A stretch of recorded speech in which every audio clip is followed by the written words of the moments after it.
স্বাগত BBA TV সংবাদে, সাথে আছি মোহাম্মদ আসাদুজ্জামান টিটু। প্রথমে জানিয়ে দিচ্ছি গার্ডিয়ান লাইভ সংবাদ শিরোনাম। শর্তপূর্ণ আলোচনায় বীমা খাতের চ্যালেঞ্জ সমাধানের পথ খুঁজছেন আইডিআরএ। সোনালী লাইফের পঞ্চমবারের মতো south Asia business excellence award অর্জন। শিল্প খাতের গতি বাড়াতে নিরবিচ্ছিন্ন জ্বালানি সরবরাহ নিশ্চিত করতে হবে ডিসিসিআই সভাপতি। ফার্স্ট সিকিউরিটি ইসলামী ব্যাংকের তৃতীয় প্রান্তিক প্রকাশ। শুনছিলেন সংবাদ শিরোনাম, এবার বিস্তারিত। জীবন অনিশ্চিত, তাই সময় মতো জীবনের ডাক শুনুন।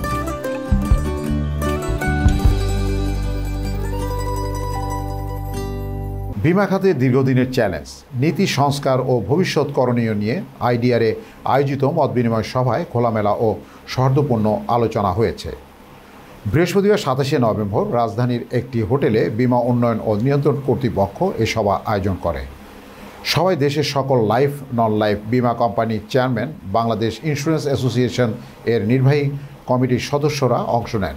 সভায় বীমা খাতের টেকসই উন্নয়ন নিয়ন্ত্রক সংস্থা ও শিল্প খাতের মধ্যে আরও ঘনিষ্ঠ সহযোগিতা, কার্যকর সমন্বয় ও ধারাবাহিক সংলাপ জোরদারের ওপর গুরুত্ব দেওয়া হয়। সভায় অংশ নেয় একাধিক সূত্র জানায়, বীমা কোম্পানির চেয়ারম্যানরা বীমা আইনের সংশোধনী, কমিশন বাতিল, দাবি পরিশোধ, আইন পরিপালন ও তহবিল আত্মসাৎ সহ বীমা খাতের বিভিন্ন সমস্যা নিয়ে খোলামেলা আলোচনা তুলে ধরে। তারা বলেন, বীমা আইন সংশোধনের পর যেন পুনরায় দ্রুত সংশোধন প্রয়োজন না হয় এমন একটি কার্যকর ও পরিপালনযোগ্য আইন প্রণয়ন জরুরি। আইডিআরএর পক্ষ থেকেও আলোচিত বেশিরভাগ প্রস্তাবে নীতিগতভাবে ঐকমত্য পোষণ করা হয়। কমিশন বাতিল সংক্রান্ত সিদ্ধান্ত যেন স্থায়ীভাবে কার্যকর থাকে, এই বিষয়ে শক্ত অবস্থান বজায় রাখার পক্ষে মত দেন অংশগ্রহণকারীরা। সভায় গ্রহণযোগ্য সংশোধনী প্রস্তাব সহ বীমা খাতের নানা দিক নিয়ে সৌহার্দ্যপূর্ণ ও ফলপ্রসূ আলোচনা হয়।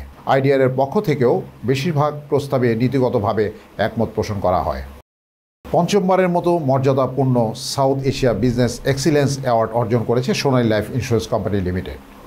27শে নভেম্বর শ্রীলঙ্কার কলম্বোতে অনুষ্ঠিত অ্যাওয়ার্ড প্রদান অনুষ্ঠানে প্রতিষ্ঠানটি 4টি বিভাগে শ্রেষ্ঠত্ব স্বীকৃতি পায়। সোনালী লাইফের ব্যবসায়িক partner AGM Mohammad Mizanur Rahman, branch manager Mohammad Obaidur Rahman Mondal এবং মোহাম্মদ জসিম ব্যক্তিগত উদ্যোগে অবকাশ যাপনের উদ্দেশ্যে শ্রীলঙ্কা অবস্থানকালে সোনালী লাইফের পক্ষ থেকে এ সম্মাননা গ্রহণ করেন। বাংলাদেশের শিল্প খাতে জ্বালানি ব্যবস্থার উন্নয়ন ও আধুনিকায়নের মাধ্যমে টেকসই শিল্পায়নের সুযোগ আরও বিস্তৃত হবে এমন প্রত্যাশা জানিয়েছে শিল্প ও জ্বালানি খাতের নীতি নির্ধারক ও ব্যবসায়ী নেতারা। Dhaka chamber of commerce and industry এবং south Asia network on economic modelling যৌথভাবে বাংলাদেশ শিল্প খাতের জ্বালানি সক্ষমতা নীতিমালা, টেকসই উন্নয়নের পথ নির্দেশনা শীর্ষক আলোচনার সভায় এসব মতামত উঠে আসে।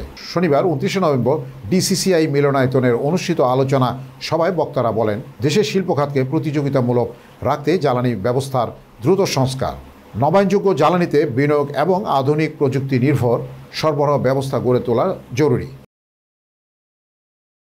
পুঁজিবাজারে তালিকাভুক্ত কোম্পানি ফার্স্ট সিকিউরিটি ইসলামী ব্যাংক গত 30শে সেপ্টেম্বর 2025 তারিখে সমাপ্ত তৃতীয় প্রান্তিকে জুলাই 25 সেপ্টেম্বর 25 অনিরীক্ষিত আর্থিক প্রতিবেদন প্রকাশ করেছে। বৃহস্পতিবার 27শে নভেম্বর অনুষ্ঠিত কোম্পানিটির পরিচালনা পর্ষদে বৈঠক চলতি হিসাব বছরের তৃতীয় প্রান্তিকের আর্থিক প্রতিবেদন পর্যালোচনা ও অনুমোদনের পর তা প্রকাশ করা হয়। ডিএসসিসি সূত্রে এ তথ্য জানা গেছে। চলতি হিসাব বছরের তৃতীয় প্রান্তিকে কোম্পানিটির শেয়ার প্রতি কনসোলিডেটেড আয় হয়েছে 17 টাকা 4 পয়সা। গত বছর একই সময়ে কোম্পানিটির আয় হয়েছিল 0.26 পয়সা। হিসাব বছরে প্রথম 3 প্রান্তিক মিলিয়ে তথা 9 মাসে জানুয়ারি 2025 সেপ্টেম্বর 25 কোম্পানিটির কনসোলিডেটেড লোকসান হয়েছে 31 টাকা 4 পয়সা। গত বছরে একই সময়ে তা 48 পয়সা ছিল। সংবাদ শেষ করব, যাওয়ার আগে শিরোনামগুলো জানিয়ে দিচ্ছি আরও একবার। শর্তপূর্ণ আলোচনায় বীমা খাতের চ্যালেঞ্জ সমাধানের পথ খুঁজছেন আইডিআরএ। সোনালী লাইফের পঞ্চমবারের মতো south Asia business excellence award অর্জন। শিল্প খাতের গতি বাড়াতে নিরবিচ্ছিন্ন জ্বালানি সরবরাহ নিশ্চিত করতে হবে ডিসিসিআই সভাপতি। ফার্স্ট সিকিউরিটি ইসলামী ব্যাংকের তৃতীয় প্রান্তিক প্রকাশ। বিবিএ টিভির সংবাদ এ পর্যন্তই। সর্বশেষ সংবাদ জানতে ভিজিট করুন youtube/BBA-TV এবং ফেসবুকে লগ ইন করুন facebook/BBA-TV।